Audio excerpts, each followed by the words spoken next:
joined down here for Council Matters by Deputy Lord Mayor Ciaran Perry, who's also the councillor for Cllr Finglas out there. So, Ciaran, welcome to Council Matters. Thank you very much, Mick, and thank you for the invitation. Yep, Ciaran, we've just heard this morning that they're going to Enda's going to the park.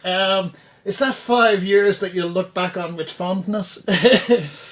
5 difficult years, both as an activist and a community worker, but more so for the people that I've been dealing with, and to see the genuine fear, distress on people's faces and their personal situation. It's been absolutely unbelievable, particularly in relation to housing. Like, every political representative, regardless of party, will have heartbreaking stories to tell you about people and their predicament in relation to homelessness, in relation to housing, and that type of issue. Yeah.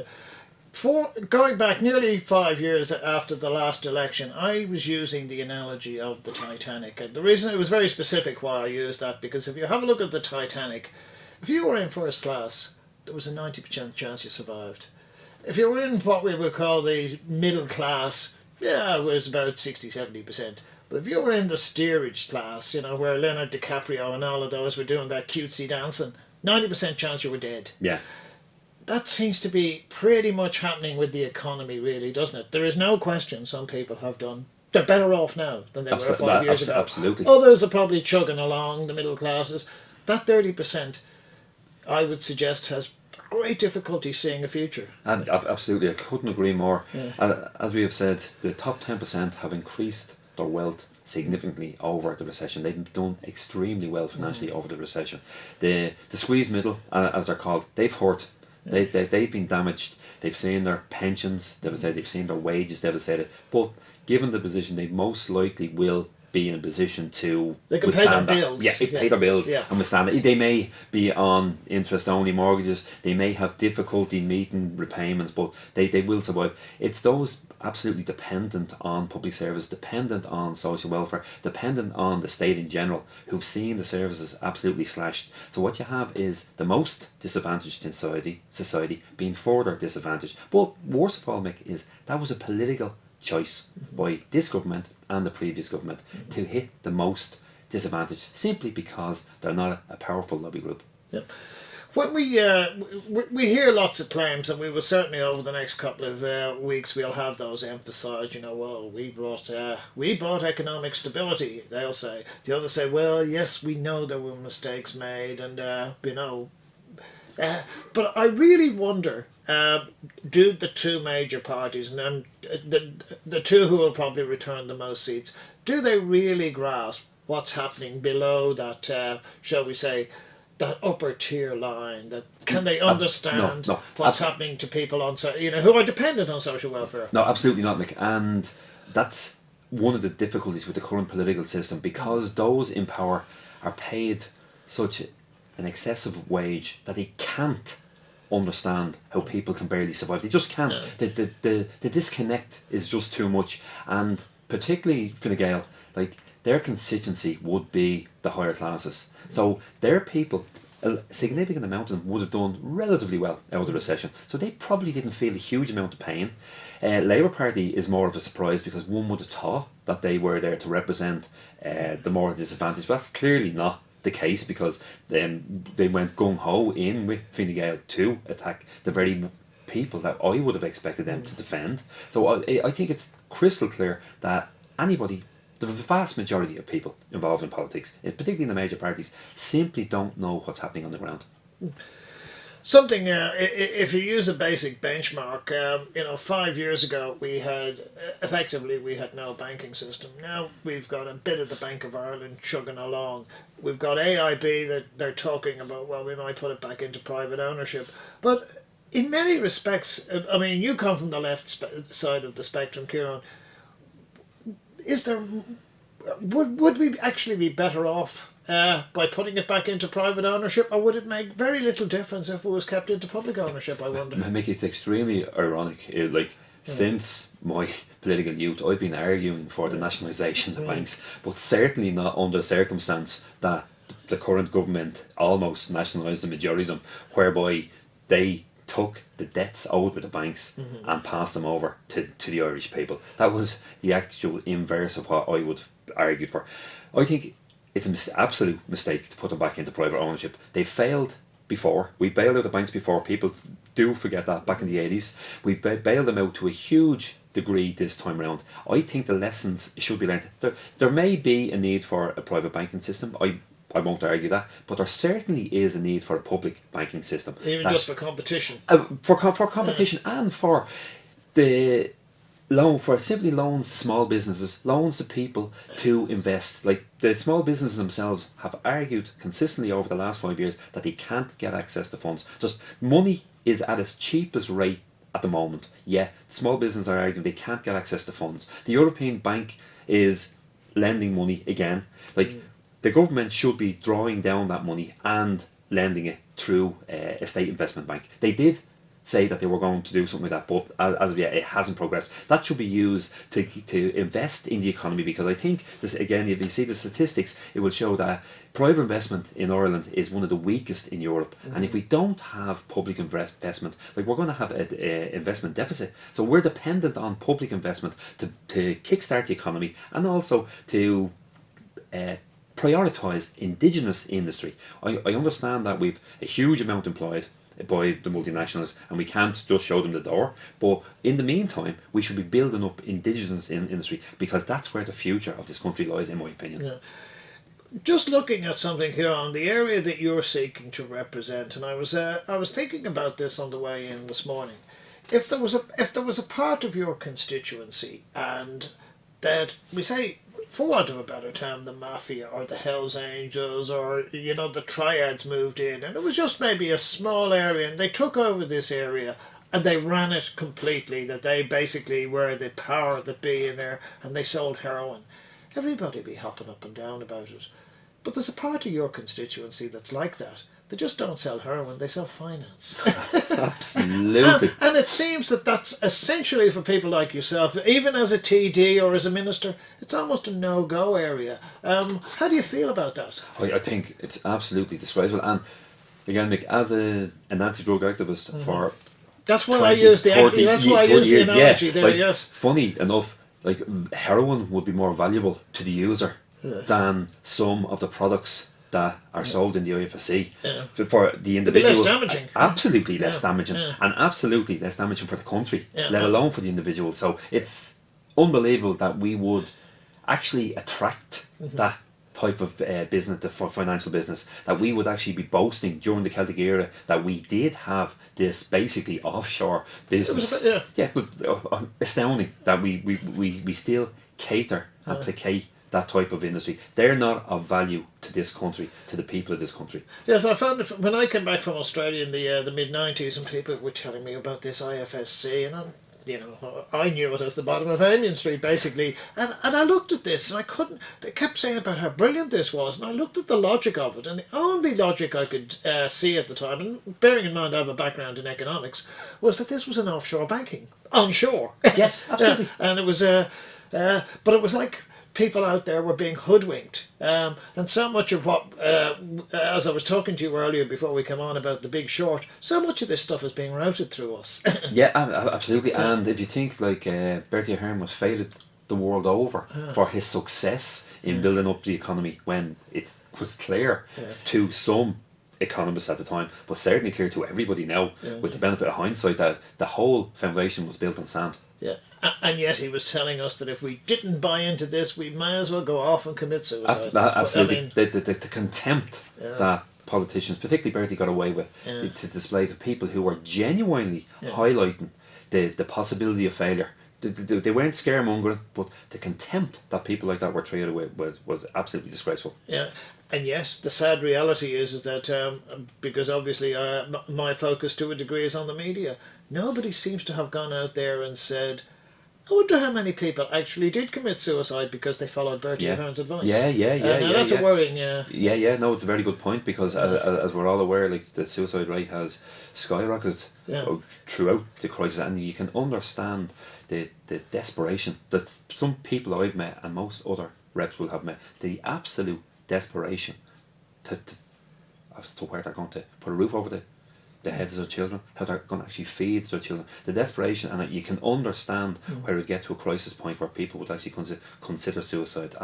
Really frightening. It's a scary moment when you're speaking to somebody like that. I mean, you and I, we're both Dubliners, we're both proud Dubliners, and but there are two incidents I've seen in the last, say, 4 or 5 months. One, I was coming up from the church at the bottom of Henry Street, and as I walked up, by the time I got to the spire, it's no more than a couple of 100 metres, 5 people in different doorways. Last weekend I was down in Foley Street, where the back of the old McCushla was, very inner city, as we both know. This was only 6:30 in the evening, and there were people tucking in their sleeping bags. That makes me ashamed. Not of the people, but of the powers that be. Absolutely. I think the whole homeless crisis crystallises what's wrong with both this government and society. We've been screaming as a society. The political class particularly have been screaming about homelessness for the last year and a half. Yet, on a weekly basis, homelessness is increasing. We've done practically nothing. There's a lot of hot air, a lot of talk.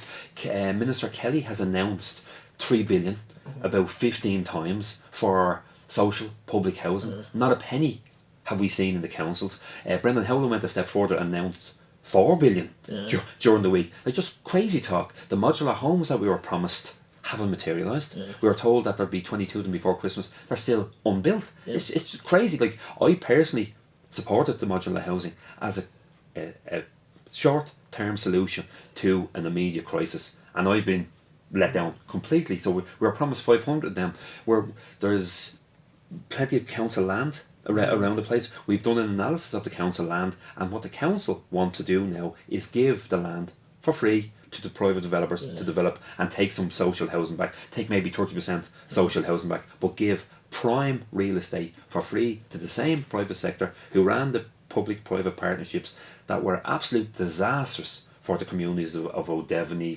of St Michael's Estate, for Dominic Street. Absolutely devastating for those areas, and we're just simply repeating the same mistakes. So we agree we should judge the success of our economy and our country on our housing and homeless situation. And when we hear the government parties talk about stability as opposed to crisis, I would ask people, do we really want the stability of unfettered homelessness, where people can't afford their homes, where people can't be guaranteed to get a proper job at a proper wage? Is that really the type of stability that we want? Yeah.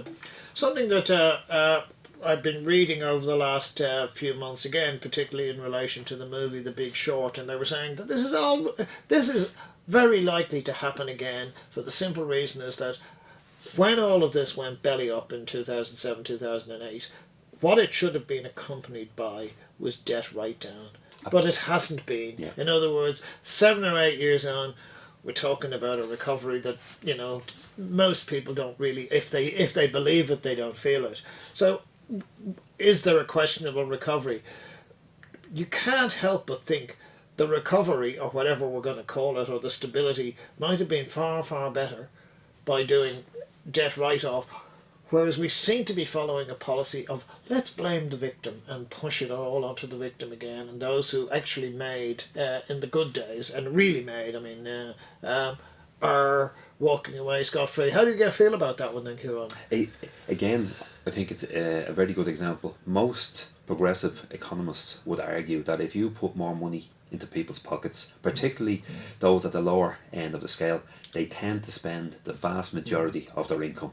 That automatically boosts. It generates economic activity, yes. Absolutely. Yeah. So what they did is the exact opposite of what they should have done during the crisis situation. They should have began to invest. They should have began to provide jobs. With thousands of unemployed building workers. With thousands of people screaming for houses. Does it take a genius to work out 1 and 1 equals 2? Like the difficulty, and not alone is that there was or no debt write-off. The cyclical nature of the capitalist system dictates that there has to be crashes. There has to be, because the system cannot work if it doesn't crash. So then on top of that, we add the fact that there was no debt write-down and that people are still really under pressure financially, and they don't have the disposable income that they may have if proper economic savvy had taken place during the last 5 years. I wonder, Ciaran, and particularly with the areas that you represent and the people that you go around talking about, I wonder how do you feel that particularly in Ireland, that the media, the job that they do of explaining all this to people, because if I was to go out there and I would say to people, well, what does zero interest rates mean?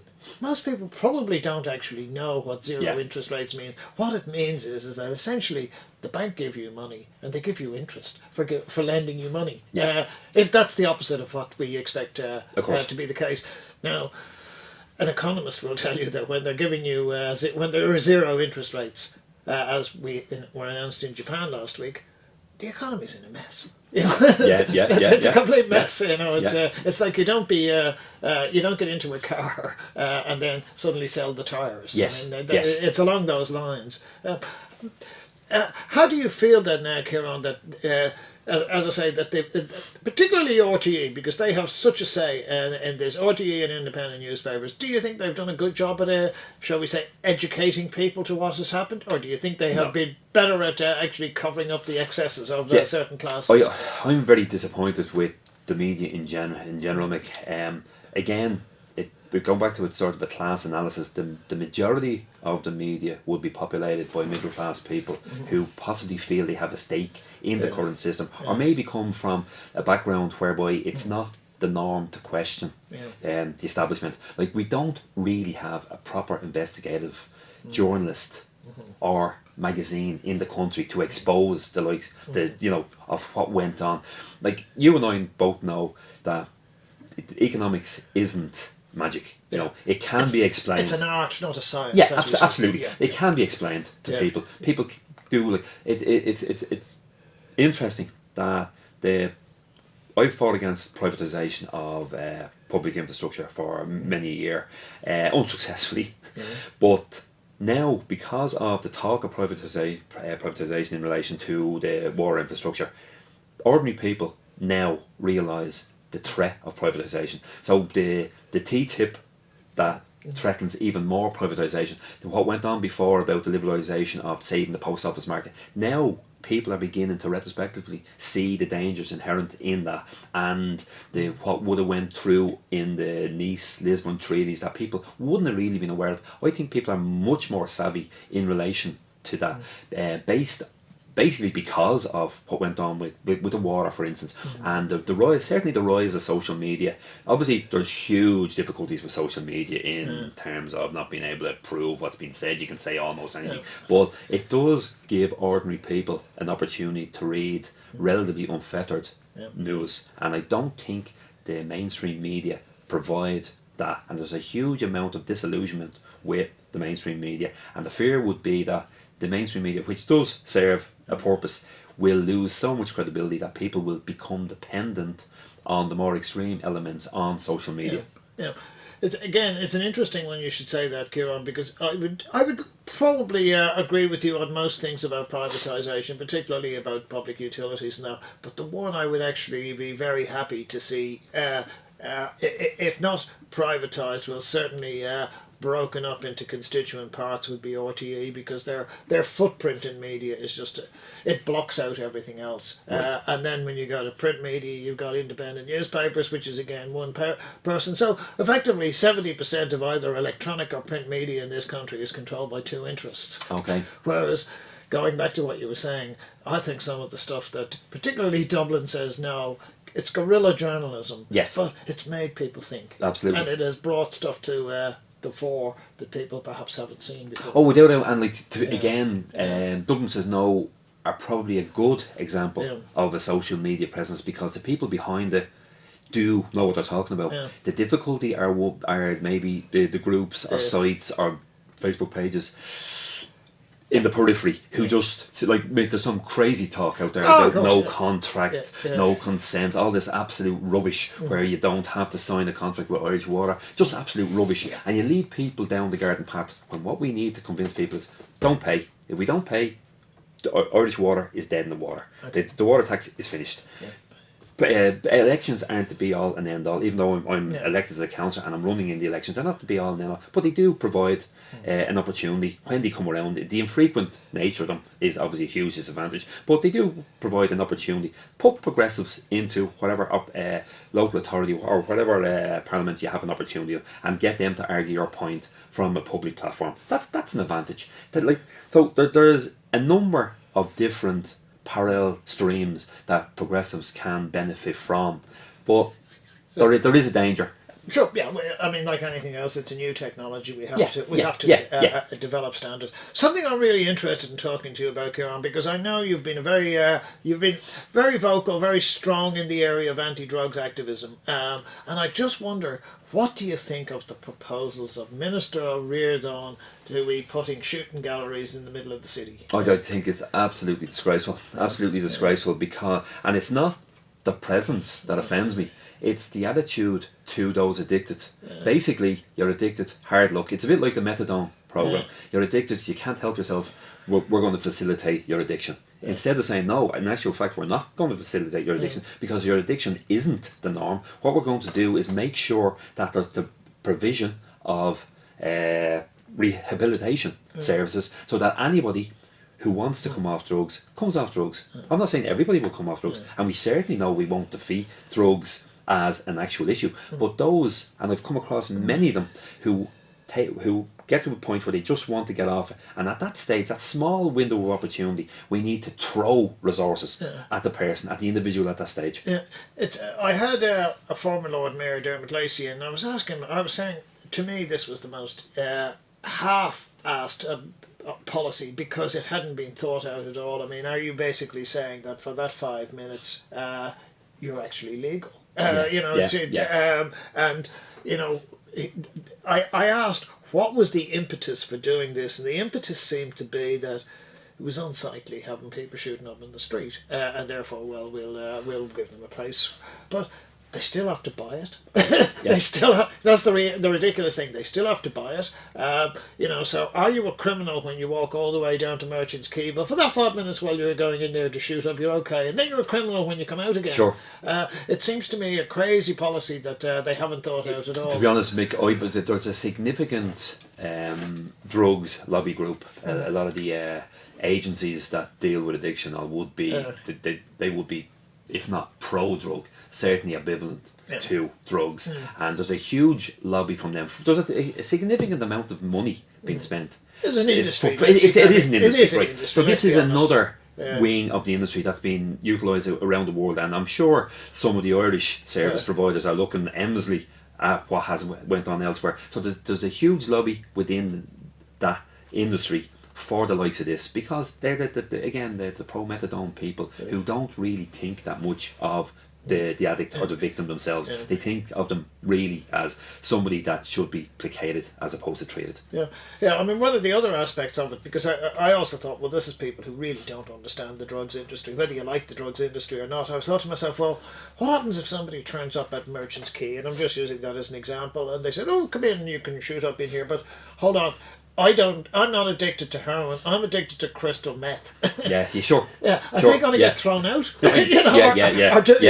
Or pointed in the direction where you can get crystal meth and come back there. Whatever. That's what I'm saying. Are we going to say, well, no, you can't come in here and smoke a joint, but you can come in here and shoot up heroin? It just seemed to me this was a headline. No, absolutely, because and again, that's where I fault the liberal media. If you look at almost all the coverage has been pro injection rooms. So like the headlines, again, if you scanned particularly like the Irish Times, the headlines that this issue has been disproportionate to its importance in relation to what else is going on in the country. So without a doubt, it is a publicity seeking issue for the people involved, and also a nice little earner for the industry. Well, exactly.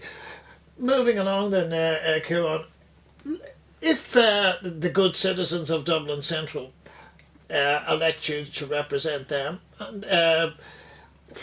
how would you see yourself addressing the issue? Do you, as an independent, because you're not going to be a member of a party, do you see yourself as I'll deal with each issue as it comes up, or will I align myself with groups? How would you approach that? Because I would imagine you would see your role as essentially to keep a check on the government, whoever is in there. It's really dependent, Mick, on the swing against the government. If probably unlikely, but if it was a progressive government with, obviously led by Sinn Féin with independent support or small left party support, that would significantly increase our ability. If not, it will be some sort of opposition coalition, but it will have a significant independent cohort. Whether I'm elected or not, hopefully I'll be part of it, but it will have a significant independent cohort. The likes of myself, I've signed up to the Right to Water, Right to Change policy principles. So it's a basic agreement. Sinn Féin have signed up to that. The likes of Joan Collins, Pat Dunn, Paul Hand,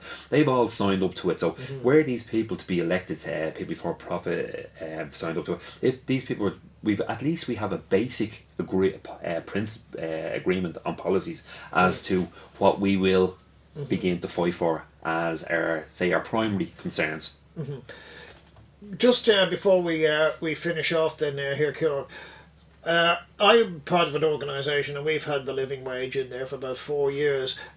When I was talking to particularly to Councillor Lacey about this, I was saying the living wage, while it's a mechanical exercise in one sense, on another hand it is a recognition that economics cannot stand on its own and markets do not provide on its own. That somehow or other we have to have some mechanism of looking what are people's needs and how do we meet those needs. Now the living wage is probably not, it's not the be all and end all, but it does seem to me a bit better than saying there's some social welfare, go off there and look after yourself. Oh yeah, Mick, I think the living wage is hugely important for the exact reason you've just pointed out. It's hugely important, and my own union, I'm a member, and I have been one of the driving forces behind the living wage campaign, along with SIP2 and numerous other organisations and individuals. Hugely important, because the difficulty with the minimum wage is that becomes the maximum wage by default, whereby the living wage, as you said, has been technically calculated based on people's needs.